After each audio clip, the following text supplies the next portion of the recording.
What isn't measured can't be improved. This is one of my favorite sayings, and I heard it last year, and I really gave myself a kick in the butt because I hadn't been tracking my own numbers. You know, track your stats, know your data. Like, we hear it over and over again, but we kind of like brush it to the side. So in September last year, 2014, I'm playing big time. I want to fully own my numbers and improve them every single month, and you can't do that without knowing your numbers. So that's why I do a very simple Excel spreadsheet every month, and I call it Happy Fun Time Monthly Numbers, only because I wanted to try and make it more fun. It seems like a chore in the beginning, kind of like doing your tax, but I actually now really love it. So I'll have the templates for you below, so you can easily just copy and paste and start yourself or do it yourself, or copy or model it. Completely cool just to steal it, it's fine. So I do it every month. I don't do it, the first day of every month because, life happens. But even if it's a week before the end of the month or a week after the month started, I don't care. I just do it so it's done. And you hit your milestones without even realizing it because we're so busy working and blogging and clients and all that jazz that we really should high-five our stuff when stuff happens. And this is how you're going to bring awareness to it, and that's when you should be celebrating as well. So you can see along the top I have all the months, and then we have email subscribers. So for example, you can see September last year, just a year ago, 2,126, and now it's at 7,800. So that's pretty awesome number, and I don't think I've really sat with it and enjoyed that moment. Because I have Infusionsoft, it adds the people that are also who have unsubscribed. So my more true number of actual emails that get sent out is $5,000. So I started tracking that data. But I also put all in all my opt-ins. I have 1, 2, 3, 4, 5, 6, 7 opt-ins. I have 3 different businesses, so that's cool. And some of these opt-ins, for example, I no longer use because they weren't converting. They weren't of people's interest. They weren't getting good numbers. So that's how I know, because I'm doing these numbers that I know they don't work. And my, I think, favorite for right now is my new business that I just launched 2 weeks ago, that I've got 25 subscribers. So you know what, high fives to me. Then I track my social media numbers. So I've got Facebook, I've got an Angel Foods Facebook group, I've got Cupcake Business in a Box, not Facebook group, Facebook page, sorry, business page. I've got Cake Business School, and I've also got a new Rebecca Allen one. So I can see how much the numbers have increased over, month per month. Same as like I've got a online community, an online Facebook group or forum, whatever you want to call it. And I actually started a year ago, over a year ago. It had 200 in September, but just this month it's hit 1,985, just under 2,000 people. And that's pretty awesome. It's taken, a long time to grow it and for it to organically be a really active and amazing Facebook group, which I'm quite proud of.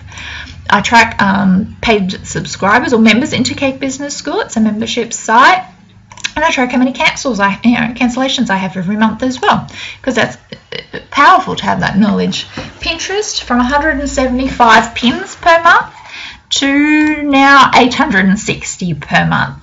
So obviously I know my target market are hanging out on there, and they're loving the content. So that's really powerful to know those numbers.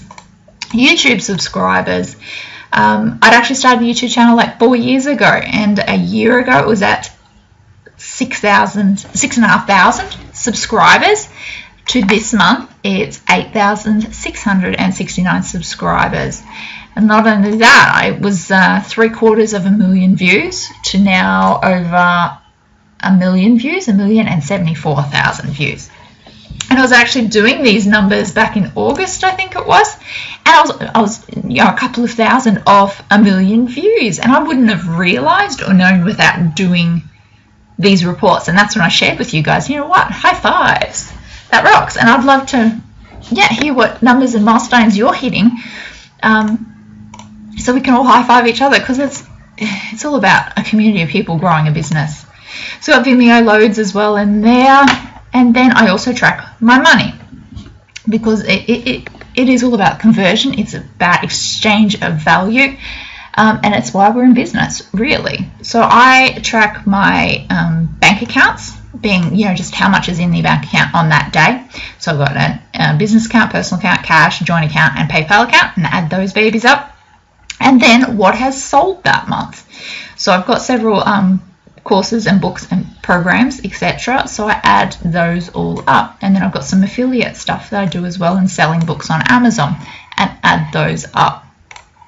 And that gives me really valuable data as well. So for example, it tells me the e-course didn't sell at all this month. What's the reason why? Well, I wasn't promoting it, I was promoting something else, but it makes you stop and think, okay, why is something selling so much or so well, or not so much, and make you look at it differently when you analyze the data. Not only that, if you want to increase your email subscribers, right, to measure it, to improve it, you can say, okay, yes, you want to increase email subscribers. How many do you want to increase by? And you can go, all right, 100 by the end of the month. Fantastic. How are you going to increase your email subscribers? Is it by offering a checklist, a free mini ebook, some 3-part video training series? How are you going to hit that number? And by working backwards from the data, that's how you can hit your goals and milestones, by making a very informed choice, because that's powerful. When you have holidays or breaks, I love to come and do this report, even if it's not the end of the month, just to see or track or measure the data of what happened since I've been on holidays. So whether it's new email subscribers or new sales, and what has been selling without your time and energy, it's the best feeling ever to, it's not just knowing you're creating magic while on holidays, but seeing it in numbers, in data form.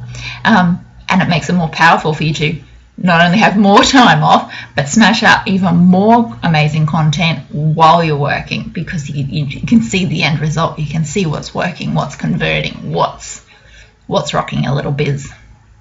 So it was actually when I was on holidays that I came back and did this report that I found out that I had become Amazon #1 bestseller while on holidays.